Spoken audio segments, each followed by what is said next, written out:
Chapter 1. The function of the ego in relationship to the real self.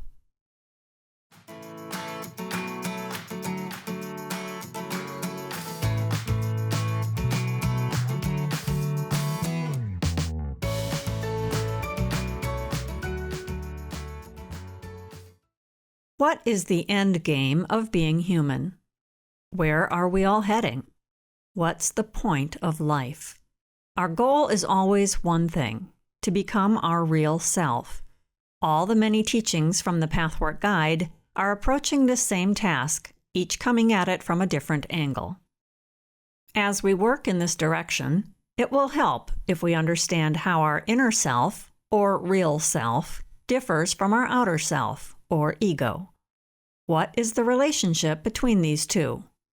For many of us, having heard various conflicting theories, we're confused about the function of the ego. Some postulate the ego is essentially negative and therefore undesirable. So then the goal of spirituality is to get rid of it, right? Other theories, particularly from a psychological point of view, say our ego is important, for we cannot be mentally healthy without an ego. Which of these viewpoints is correct? Let's find out. For if our vision of this is not clear, it will be difficult to reach our all-important goal of self-realization. First, let's clarify the real self and its essence. This is our inner self, and it is an integral aspect of nature. As such, we are bound to the laws of nature, and nature is something we can trust. It's not reasonable, then, to not trust ourselves, to not trust our innermost selves. If it seems to us that nature is our enemy, this is only because we don't understand the natural laws that nature is following. So our inner self is nature. Our real self is life. We are creation. This is a better way to say it than we are a part of nature or a part of creation. Our real self and nature are one and the same thing. Whenever we function from our real self, we are in truth and we are joyful. Our most constructive and creative contributions to life arise from our inner self. So everything that expands life, everything wise and beautiful and generous, comes from here. This is worth contemplating, as it cannot be emphasized too much. It's essential we understand this truth, not only with our mind. We need to feel this. If this is so, then what is the function of our outer personality, our ego? This is the part of us that operates on a level we have direct access to. Since we are directly or consciously aware of our ego, this is our conscious awareness. This is the part of us that thinks, acts, sorts, and makes decisions. If we have a weak ego, we'll have a hard time coping with life. If we have an overgrown ego, we'll be lost from our real self. In other words, both extremes of ego weakness and ego inflation will result in being separated from our inner essence. And this essentially is our problem. All our conflicts in life stem from having too big an ego or too small an ego. Most often, it's not that one person has a big ego and another has a small ego, but that both have an imbalance within themselves. We're underdeveloped in one area of our personality and overdeveloped in another. So nature will take its course and try to reestablish a balance. Overdevelopment of our ego, then, may be nature's way of straightening out the disturbance caused by having a weak ego in another area of our lives. It's only after we've sufficiently developed our ego that we can be done with them. Maybe this sounds like a contradiction, but it's not. Because if our ego is not well developed, all our efforts to compensate for this will wind up leading to more weakness.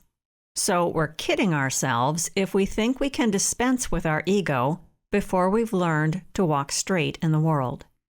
For as long as we lack a strong enough ego, we lack the ability to think, sort, decide, and act appropriately in any situation that comes up. If we hope to reach the holy grail of our real self by rejecting the effort needed to develop a healthy ego, we're coming at things from a place of poverty. The correct way forward is to fully own and operate our outer selves first.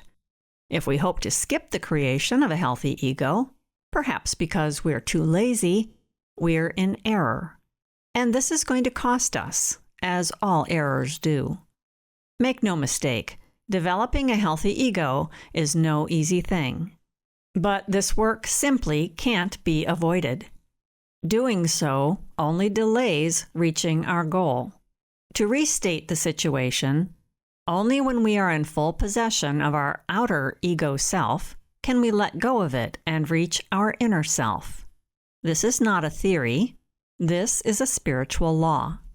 And it's actually a logical law that pushes us to act from a place of strength and abundance rather than from a place of neediness and poverty.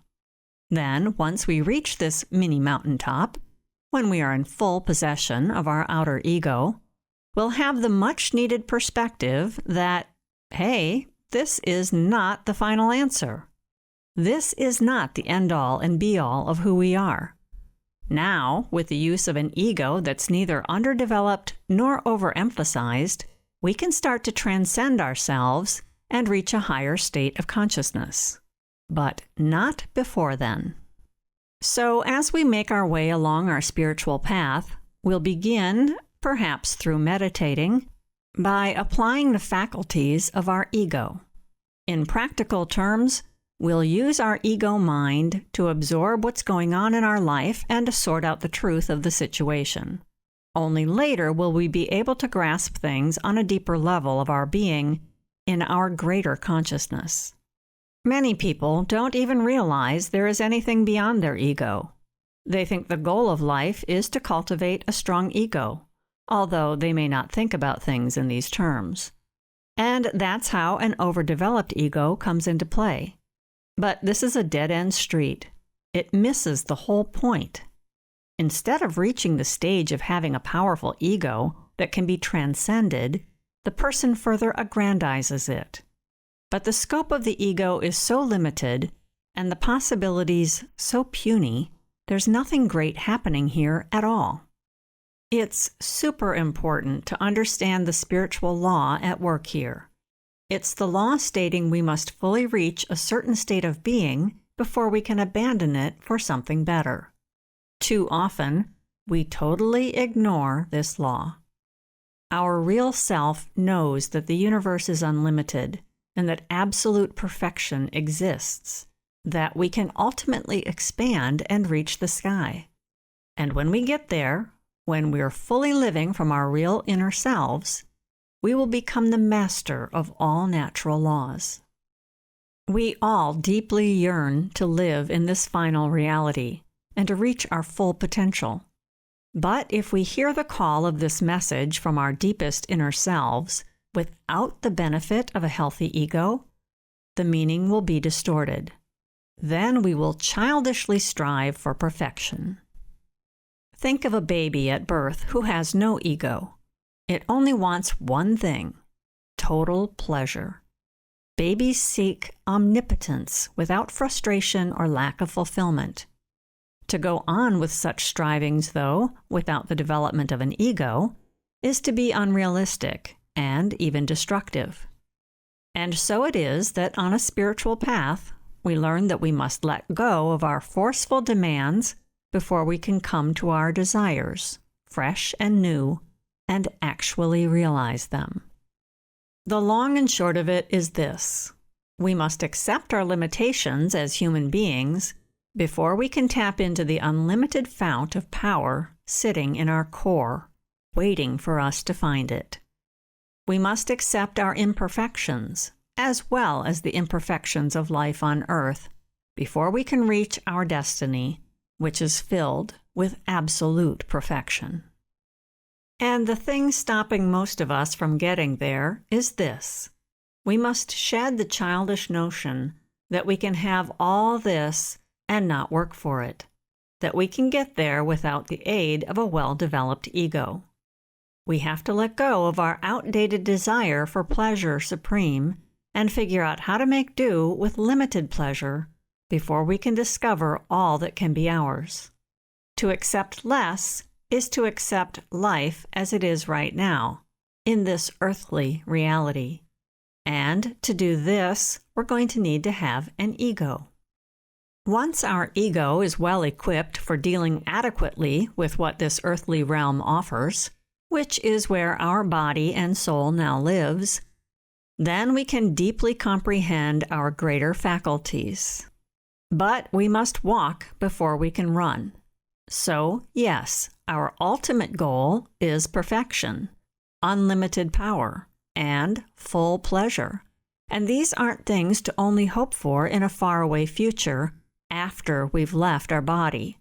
The measure is not time, but quality. And these qualities can exist at any time. In particular, they will exist the moment we awaken to truth, the moment we wake up. Yet we can awaken to truth only when we've found and let go of our childish demands for utter perfection, utter power, and utter pleasure. When we still have a weak ego, these are selfish desires that are also destructive. So our work, if we want to attain our desires, must be to abandon them. This is the same basic spiritual law that says, if we work from abundance, we'll create more abundance. If we work from poverty and need, we'll create more poverty and need. When we have a strong, healthy ego, we can relax into our current reality without being upset that we may not get to experience fulfillment right now. We realize that there must be obstructions within ourselves that must give way before bounty can come. But when we have a weak ego, we can't wait. We think we'll just die if our wish to rule the world doesn't happen. Our wish, then, is a negative one. We'll cling to the limited laws and conditions of the little ego, and doing so will distort the greater laws. From our weakness and our neediness, our underdeveloped ego will avoid the work necessary to create strength and fullness. Instead of adequately dealing with what's in front of us, we'll try to bypass it. But once we get a taste of our real self, we'll no longer fear it, and we'll stop overemphasizing our ego. We will no longer neglect the important work of developing our ego faculties, which too often are slumbering, left untended. Best of all, we'll trust life because we'll begin to trust ourselves. Trust, after all, is an essential key for living a good life. The ego's job description. False ideas and ego-directed self-will are a natural part of the ego world. They are not, however, natural aspects of our real self. Fortunately, all egos come equipped with the innate ability to give up both false ideas and self-will. In fact, only the ego has the power to do so. The ego is also given the important task of changing its own mind and its intention. It plays a necessary part in realizing that it is holding on to a false idea and that it does seem to harbor a surprising amount of self-will. Then it's up to the ego to decide whether to continue down the road it's on or try a new path and abandon these two burdens. The ego alone enjoys the job of exchanging a false idea for a truthful one. Doing so typically involves letting go of tense, anxious self-will and swapping it out for a flexible, free-flowing will that is relaxed. This critical work will, of course, require the use of the ego's well-developed reasoning powers, along with a willingness to call upon the intuitive levels of the self for higher inner guidance. Quote from the Pathwork Guide. All the blessings are extended to every one of you. These blessings are a reality that transcend and envelop you. They are the universal love, responding to your valiant efforts of self-expansion. Be in peace. Be in God.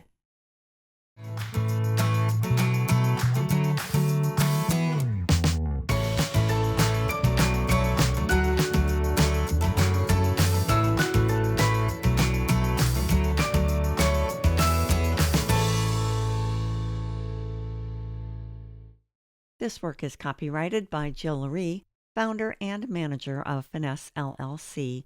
All rights reserved.